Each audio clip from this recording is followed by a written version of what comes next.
In 72 hours, every police officer and gangster in Seoul would be hunting for her.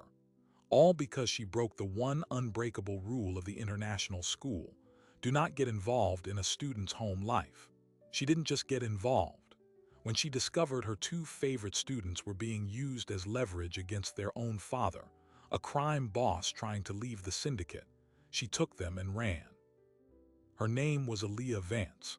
6 months earlier, she was just another new teacher at Seoul's most exclusive international school, living the expat dream in a tiny Gangnam apartment. She taught history, coached debate, and believed the most dangerous thing in her classroom was a poorly stapled essay. Then she met Minjun and Suwa, brother and sister.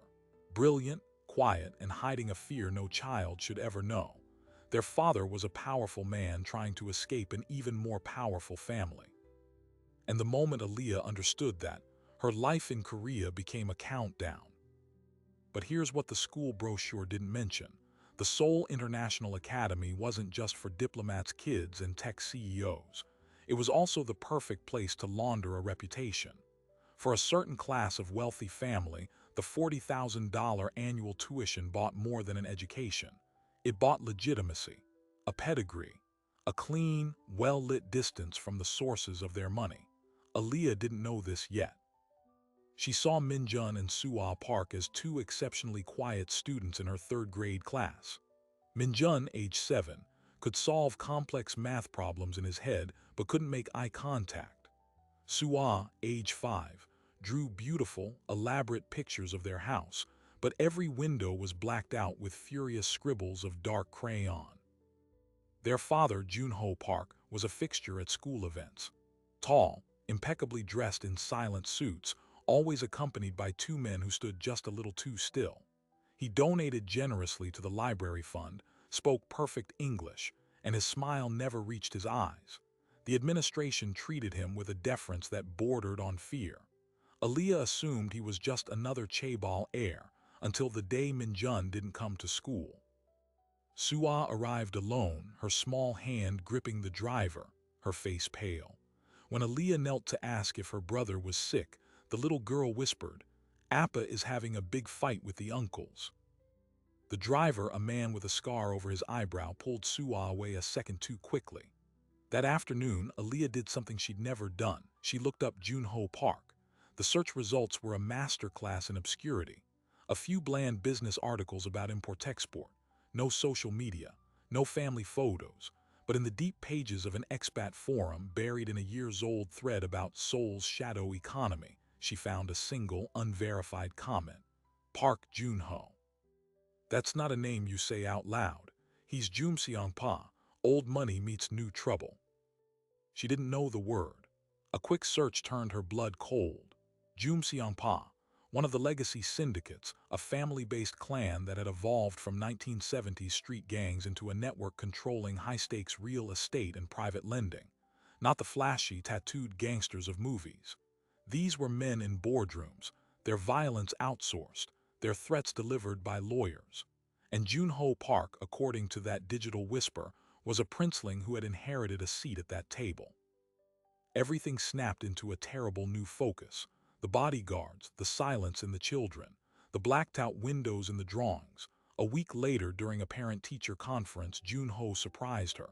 He dismissed his men, sat alone in the small chair, and said, "My children, they talk about you. They feel safe here." Then, his voice dropping, he added, "I am trying to build a different kind of house for them, but some foundations are difficult to break." It was a crack in the armor, a plea she wasn't supposed to hear. She began to notice the patterns. A different car picking the children up every few days, the way Minjun would flinch at sudden loud noises, the untouched lunches Suwa was too nervous to eat. Aaliyah started packing extra snacks, letting them eat in the calm of her empty classroom after school. It was during one of these quiet afternoons that Minjun, building a tower with blocks, said without looking up, "The bad uncle said if Appa leaves, we have to go live with them to remember our family." The block in Aaliyah's hand froze. "What does that mean, Minjun?"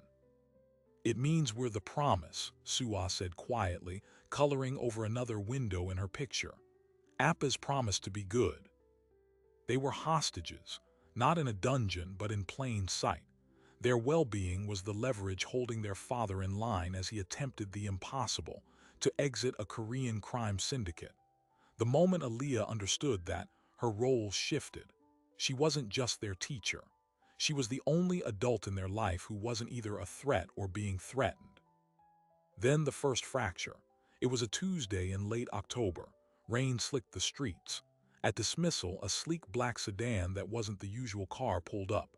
A man Aaliyah had never seen got out. He didn't approach the school gate. He just leaned against the car, staring.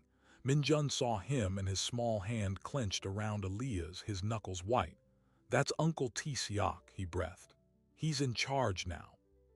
Message was clear. Junho's transition was not going smoothly. The syndicate was reminding him and his children where the real power lay.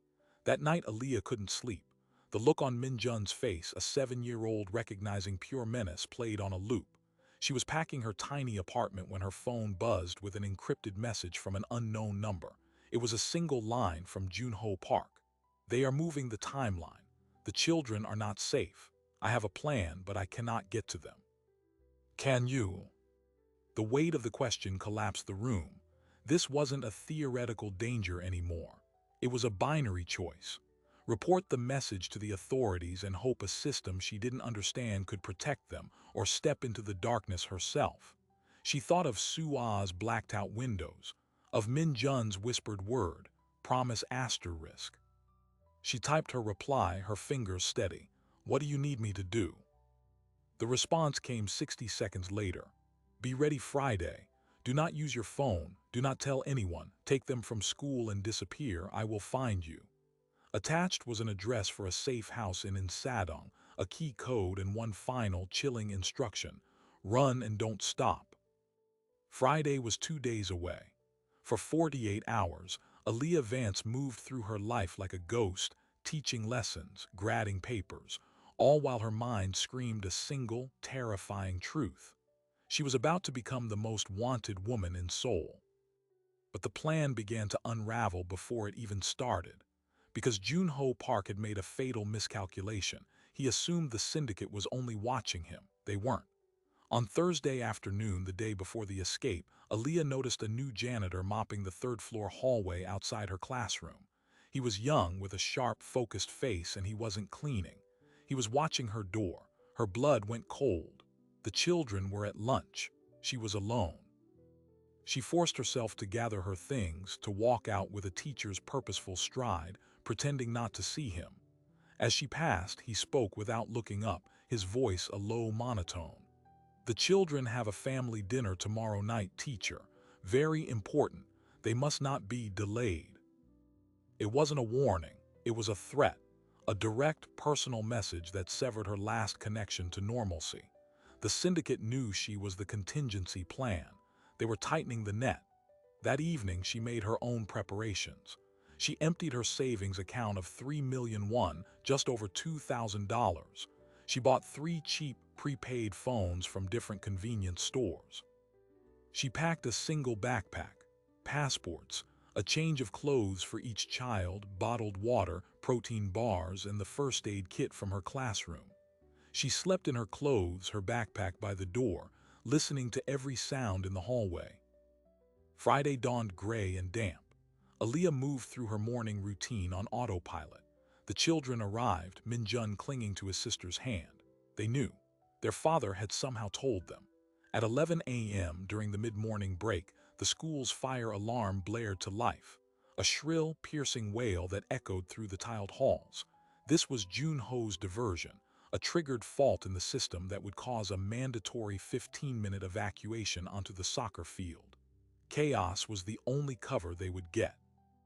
"Okay, listen to me," Aaliyah said, kneeling in the bustling, confused hallway. She spoke with a calm she did not feel. "We're playing the escape game, just like we practiced. Hold my hand, stay close, and don't look back." Sua nodded, her small face solemn. Minjun's jaw was set, a tiny soldier. Instead of joining the stream of students flowing toward the main exits, Aaliyah pulled them down a service staircase, into the basement's labyrinth of boiler rooms and storage lockers. She had scouted this route a week earlier. using her teacher's keycard to access the network of tunnels that connected to the district's heating system, and from there, to a maintenance manhole 2 blocks away. The air was thick and hot, pipes hissed overhead. They ran, the children's sneakers squeaking on the damp concrete. Aaliyah's heart hammered against her ribs, every shadow seemed to move. They reached the grated exit and she used all her strength to push it open, the rusty hinges screaming into the damp alley. They emerged into a narrow back street, the rain now a fine mist. The safe house in Insadong was 3 kilometers away, too far to walk with 2 terrified children. She had to risk a taxi. She pulled the hood of her rain jacket up, urging the children to do the same. At the main road, she flagged a cab, giving an address 1 block over from the real destination. The driver, an older man listening to a talk radio show, didn't give them a second glance. That was when Aaliyah made her first mistake. She let out a breath, thinking the hardest part was over. She was wrong. As the taxi pulled away from the curb, a black motorcycle that had been idling across the street flicked its headlight on and slid into traffic 3 cars behind them. Uncle T-Siok's man. He'd been waiting at every exit. The safe house was a Hanok asterisk, a traditional wooden house tucked away in a gentrified alley of Insadong. It should have been a sanctuary. Aaliyah punched the key code into the sleek digital lock. The door clicked open to reveal a serene, minimalist space to Tommy mats, a low table, a modern kitchenette. But the air was wrong. It was cold still, and it smelled of stale cigarette smoke. On the low table, centered perfectly, was a single, unlit cigarette resting in a glass ashtray, a calling card. They weren't safe here. They'd never been meant to be. This was a trap or a message that they were always being watched. Junho's network was compromised. Aaliyah's mind raced. She had no backup plan, no trusted contact. Just 2 children looking to her for salvation. She locked the door, her back against it, sliding to the floor. Minjun started to cry, silent tears of exhaustion and fear. Suah just hugged him, her eyes on Aaliyah, waiting for the teacher to make the next move. She had to think. The phones. Junho said he would find her. She powered on one of the prepaid phones. It had no numbers stored. How was he supposed to contact her? She waited. An hour passed, the silence in the asterisk Hanok asterisk screaming. Then the phone buzzed with a text from an unknown number. It was a photo. A blurry, dark image of a man's profile in a car. Junho. The next text read, "Compromised, they have me. The code word is morning glory. Find the flower shop. Go north, I am sorry." The world tilted. He was captured. The syndicate had him. And they would know he tried to send this message. They would be coming here to the one place he directed her. Aaliyah scrambled to her feet. "We have to go now." She shoved supplies into her backpack, her hands trembling. Morning glory, a flower shop. It had to be a specific one. Insadong was full of tourist trinket shops, not florists. But then she remembered. A narrow, tucked-away shop she'd passed once, called Morning Glory Teas, selling herbal blends. It was 2 alleys over. They fled the asterisk Hanok asterisk, leaving the door ajar. The rain was heavier now, soaking them in seconds. Aaliyah carried Suah, gripped Minjun's hand and ran, weaving through the maze of alleys, her breath ragged. She found the shop, its windows dark. Taped to the door was a small, waterproof envelope with no name. Inside was a key, a slip of paper with a license plate number, and a printed map pointing to a long-term parking garage in Jongno. No instructions, just a key and a map. This was the real plan. The Hanok asterisk was the decoy. The parking garage was the extraction point. But was this still Junho's plan, or had the syndicate found this too? There was no way to know. It was the only thread she had to pull. The garage was a 20-minute walk. They couldn't take another taxi. They had to move on foot through the crowded streets, 3 soaked refugees in a sea of umbrellas. This was when Aaliyah Vance disappeared, and the legend began. Because as she navigated those rainy streets, a security camera outside a convenience store captured the image that would later define the entire manhunt. A black woman in a navy cardigan, her curls plastered to her face, holding the hands of 2 Korean children, looking back over her shoulder with a gaze that was equal parts terror and defiance. Behind them, in the blurry distance, the figure of a man under a streetlight, watching. They reached the parking garage, a concrete cavern smelling of oil and damp. The license plate led them to a dusty, nondescript gray Hyundai sedan. The key fit. Inside, on the passenger seat, was a bundle of cash, 10 million won, a burner phone, and a note in Junho's precise handwriting. Drive to Busan, Port Pier 14. Ask for Captain Kim. Say the garden needs watering. He will take you to Jeju. Wait for me there. Delete this. Burn the phone. Trust no one. Busan was a 5-hour drive. The syndicate would have every train station, bus terminal, and airport watched. A car was their only chance. Aaliyah had never driven in Korea. She fumbled with the unfamiliar controls, her wet fingers slipping. The engine coughed to life. She pulled out of the garage and into the snarled Seoul traffic, the windshield wipers slapping back and forth like a frantic metronome. In the backseat, Suah fell into an exhausted sleep. Minjun stared out the window, his reflection ghostly in the glass. "Teacher Aaliyah," he whispered, "is Appa going to die?" She had no answer. The rain poured down, obscuring the world. She was on the run in a foreign country, with 2 children who were worth more dead than alive to powerful, ruthless men. And for the first time, a new, chilling thought occurred to her. What if getting caught wasn't the worst thing that could happen?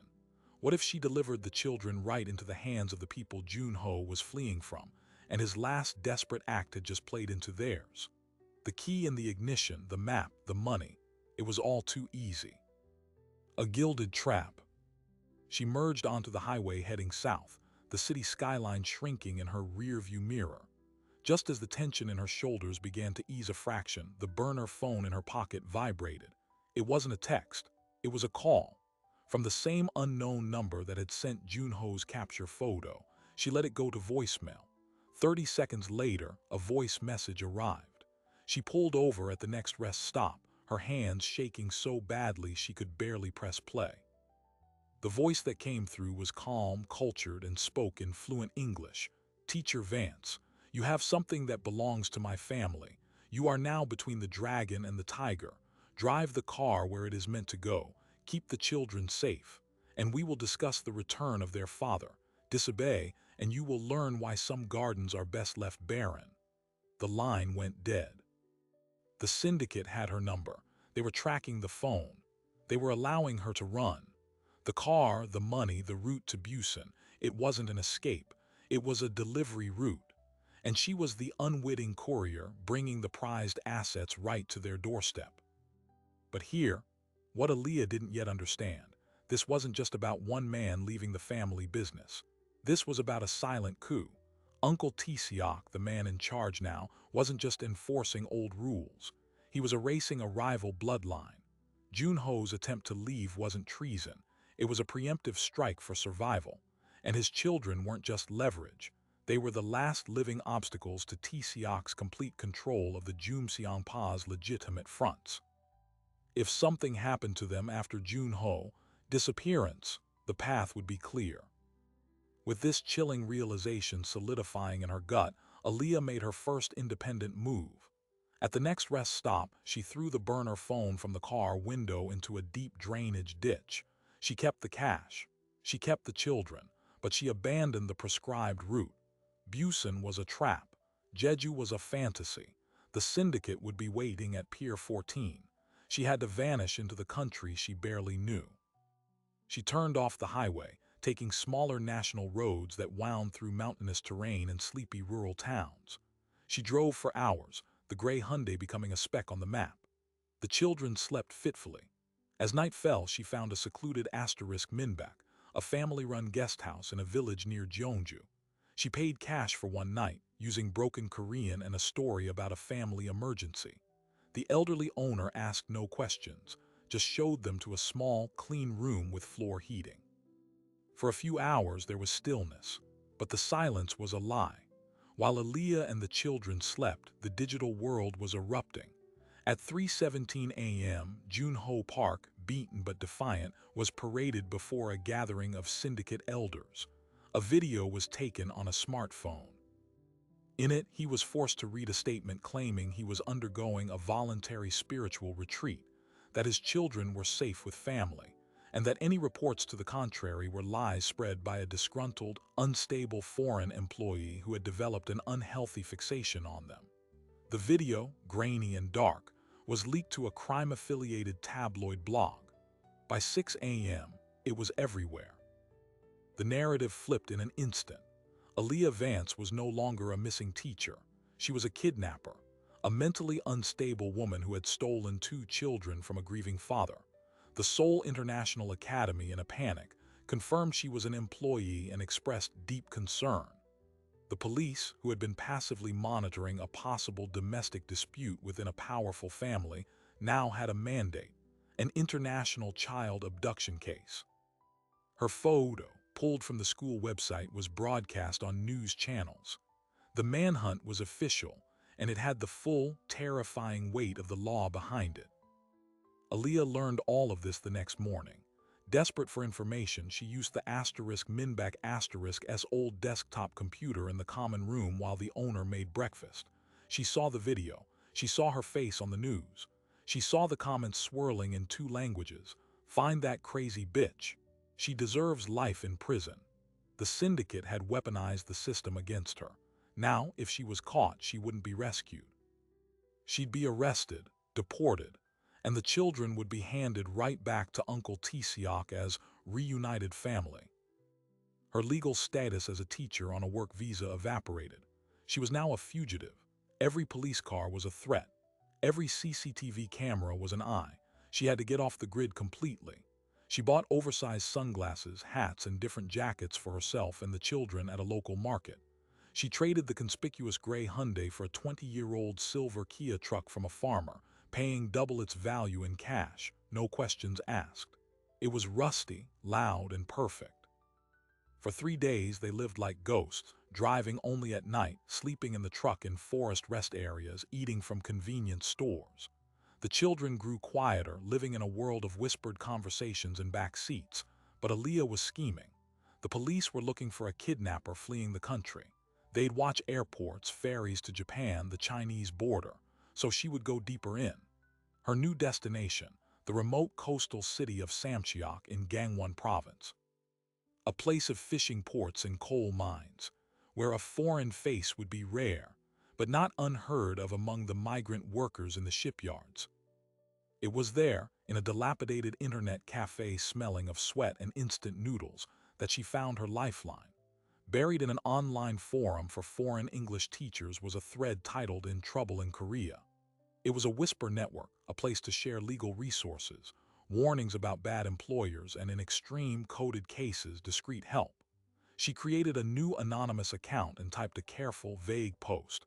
"Colleague in severe DV situation. Has 2 dependents. Needs to disappear locally. No embassy, trust gone. Any angels in Gangwon." She didn't dare hope, but 20 minutes later a private message appeared from a user named Busan Anchor. It read, "DV understood. Samcheok Fisherman's Wharf, Blue Warehouse number 7 after sunset. Ask for Mr. Kim. Say you're looking for the Morning Glory shipment." Aaliyah's breath caught. Morning Glory. The same code word Junho had used. This wasn't a random stranger. This was a thread from his original compromised network. Was it a second trap? Or was there a faction within the syndicate still loyal to Junho, working in the shadows?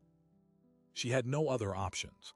That night she left the children hidden in the truck with strict instructions, her heart in her throat, and approached the Blue Warehouse. It was Mr. Kim, the man from the flower shop message, but he wasn't a syndicate soldier. He was a weathered, anxious-looking man in a stained windbreaker. "Junho is my cousin," he said quickly, pulling her into the shadows. "The good cousin. He helped me when no one else would. I have a boat, not to Jeju, to Alundo." Alundo. A remote, volcanic island in the East Sea, a 4-hour ferry ride from the mainland, a place of harsh beauty and isolated villages. "You can hide there, but you must go tonight. The weather turns bad tomorrow, and Seok's people are asking questions in the port."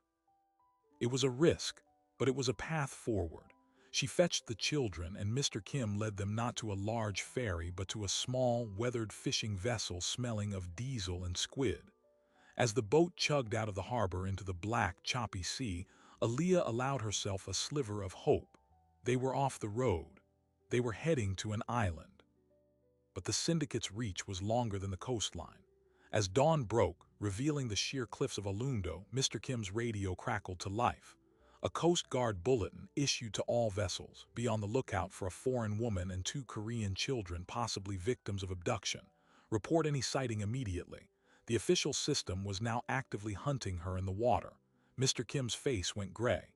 They have flagged the children's names, he muttered. They are saying you are armed and dangerous. I cannot take you to the main port. He changed course, navigating to a secluded cove accessible only by a treacherous footpath down the cliffs. There is an abandoned weather station up there, he said, pointing. No one goes there. I will bring supplies in 2 days, then we will see. It wasn't salvation. It was a pause. Aaliyah and the children climbed the slippery path, their few possessions on their backs, reaching a cluster of decaying concrete buildings overlooking the violent sea. They were safe for now, but they were also trapped. On an island with limited exits, with every authority looking for them. As Aaliyah tried to make the damp room habitable, Min-jun tugged on her sleeve. He had been unusually quiet during the boat ride. He held out his hand.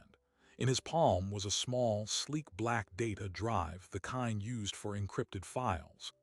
Appa gave me this, he said. He said to give it to you only if the men in suits took him. He said it's the Garden Ledger.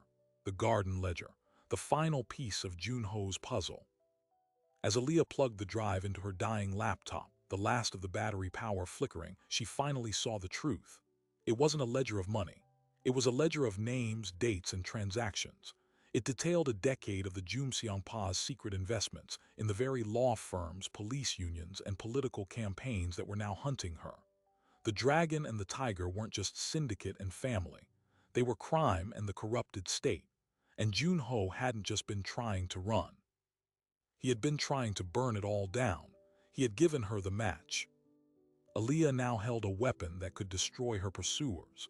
But to use it, she would have to walk out of the shadows and trust a system that was already rigged against her.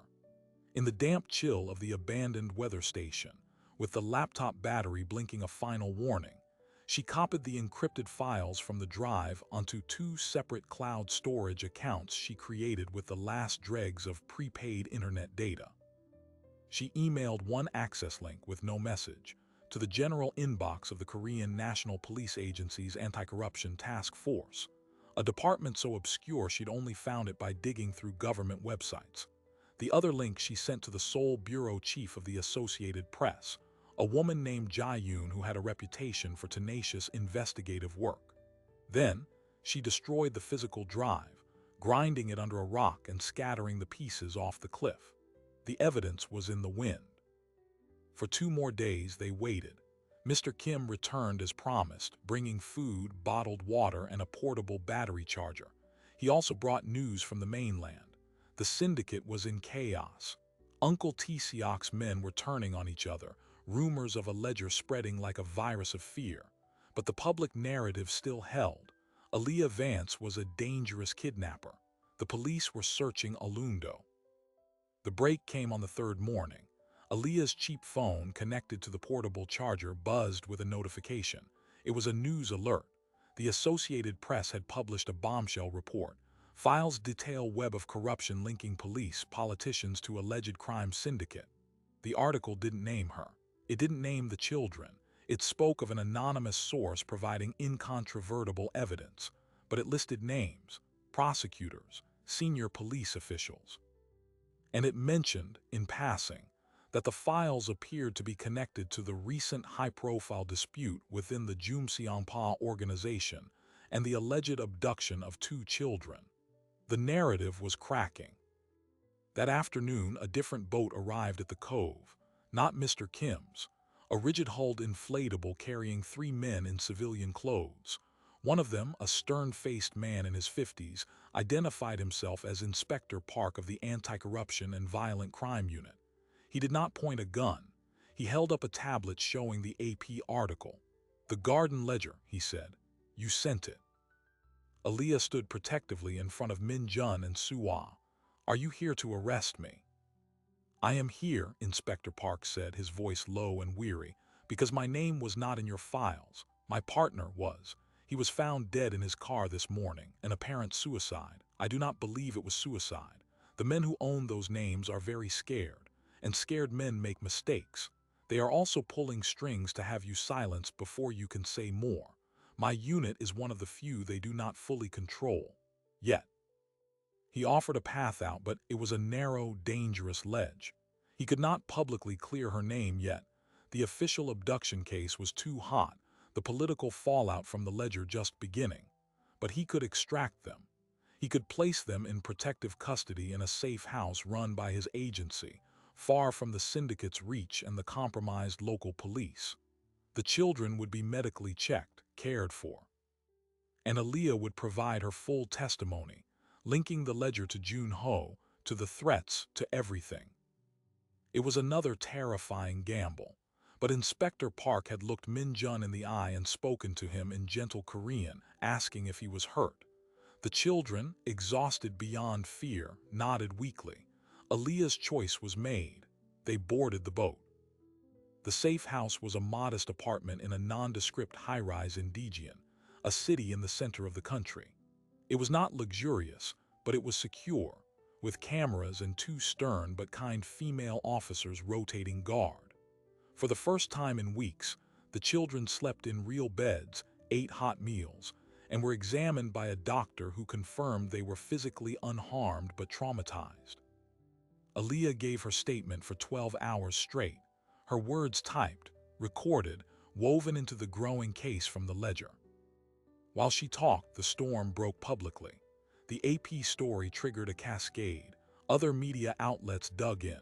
The named officials began to resign or were suspended. The Jumseongpa, exposed and panicking, turned inward. Violent internal purges were reported in whispers. Uncle Tae-seok's authority crumbled as his protection within the system evaporated. And then a piece of news that made Aaliyah's heart stop. Jun-ho Park had been found, alive. He had been held in a private clinic, drugged and under guard. When his captors fled the chaos, a nurse alerted the authorities. He was emaciated, bruised, but coherent. His first words to the police were not about himself. My children, the American teacher, find them, protect them. His rescue and his immediate corroboration of the ledger's origin was the final key. The abduction case against Aaliyah was formally dropped. The narrative officially flipped, from kidnapper to protector. 2 weeks later, in a sealed courtroom, Aaliyah sat beside Inspector Park. Jun-ho, looking thin but sharp in a simple suit, sat across from them. They were not testifying against the syndicate thugs. Those arrests were happening elsewhere. This was a closed hearing to determine the permanent guardianship of Min-jun and Suwa. The state argued that Jun-ho, given his criminal associations and the mortal danger to the children, was an unfit parent. Jun-ho did not argue. He nodded, his eyes on the table. Then he spoke. I have failed as a father. I built my children a prison of gold and fear. I accept the court's judgment, but I beg you, do not place them in a system. There is one person they trust, one person who saw them not as pawns or heirs, but as children. She has no legal standing here, but she has earned the right to be heard. The judge looked at Aaliyah. Ms. Vance, you have been through an ordeal not of your making. The Korean people owe you a debt. What is your wish? Aaliyah looked at Min-jun and Suwa sitting with a court-appointed advocate. They looked back at her, their eyes wide. She thought of her empty apartment in Gangnam, her abandoned classroom, her life before. It felt like someone else's story. She took a deep breath. My wish is for them to be with their father, she said. The room stirred in surprise. But not the father he was, the father he is trying to become. He needs to be given that chance, with oversight, with protection, and with help. The compromise was unprecedented. Jun-ho would retain legal custody, but under strict court-supervised probation. He would enter a witness protection-adjacent program, his identity changed, his location secret. He would sever all financial ties to the past, and Aaliyah Vance would be granted a special permanent residency visa, classified as a protective guardian in the interest of the child, with a state salary to continue as the children's tutor and effectively their live-in advocate. She would be the independent observer in the house, the keeper of the new normal. It was messy, complicated, and utterly human. They moved into a small, secure house in a quiet village on Jeju Island, the very place they were once supposed to flee to. It had a garden. The children enrolled in a local school under new names. Junho, stripped of his empire, started a small, legitimate import business with the few clean assets he had left, and Aaliyah taught lessons at the kitchen table. But here is the final surprising detail. The ledger did more than topple a syndicate, it created a vacuum. Inspector Park, leveraging the public outcry and his newfound credibility, was promoted to lead a new, cleaner, organized crime task force. His first official act was to recruit a consultant with unique, ground-level insight into the networks he was trying to dismantle. He offered the job to Junho Park. It was a form of restitution, a way to use his knowledge for good. After a long silence, Junho accepted. So the man who once ran from the tiger now helps to cage it. And the teacher who was told not to get involved now has a government mandate to protect the two children who call her teacher mom. On Tuesday evenings, Aaliyah makes not jollof rice but kimchi stew, a recipe she learned from the village grandmother next door. Junho sets the table. The children argue about their homework, and from the window you can see the sea, not as an escape route but as a view. The system did not save them. A stubborn woman from another continent, two brave children, and a ledger that held the truth did. Some people wait for permission to do the right thing. Aaliyah Vance didn't wait. She saw two scared children in a marble hallway and she moved. So what do we call this story? A crime thriller, a tale of redemption, or something simpler, a reminder that the most powerful systems in the world are no match for a single person who decides that someone else's children are worth protecting as her own. Aaliyah Vance didn't set out to topple a syndicate or reform a corrupt network. She set out to get two children through a school day, then through a week, then through a nightmare. The extraordinary consequence was born from an ordinary choice, repeated every time she looked at Min Jun and Sua and saw not problems, but people. The world is full of marble hallways and silent threats. It is full of people like Junho, trapped in gilded cages of their own making or inheritance, trying to find a door out.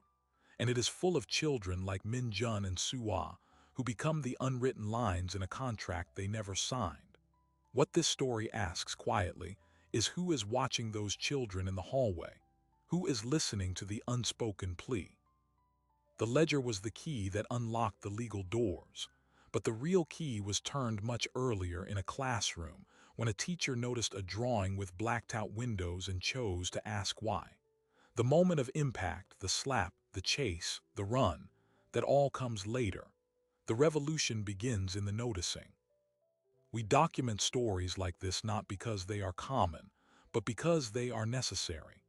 They map the outer edges of human courage and the hidden architecture of power. They show us that sometimes the only way out is through, and the only weapon you need is the refusal to look away. For Aaliyah, Junho, Minjun, and Sua, the story continues on an island in a quiet house with a new kind of normal being built one day, one lesson, one kimchi stew at a time. The chase is over. The real work has begun. And that perhaps is the most radical outcome of all. Not an explosion, but a slow, steady healing. If you found this journey into the shadows and back out again compelling, there are more stories like it waiting for you. Tales of impossible choices, hidden worlds, and the people who dare to cross lines to do what's right. Consider subscribing to stay connected. The next story is already unfolding.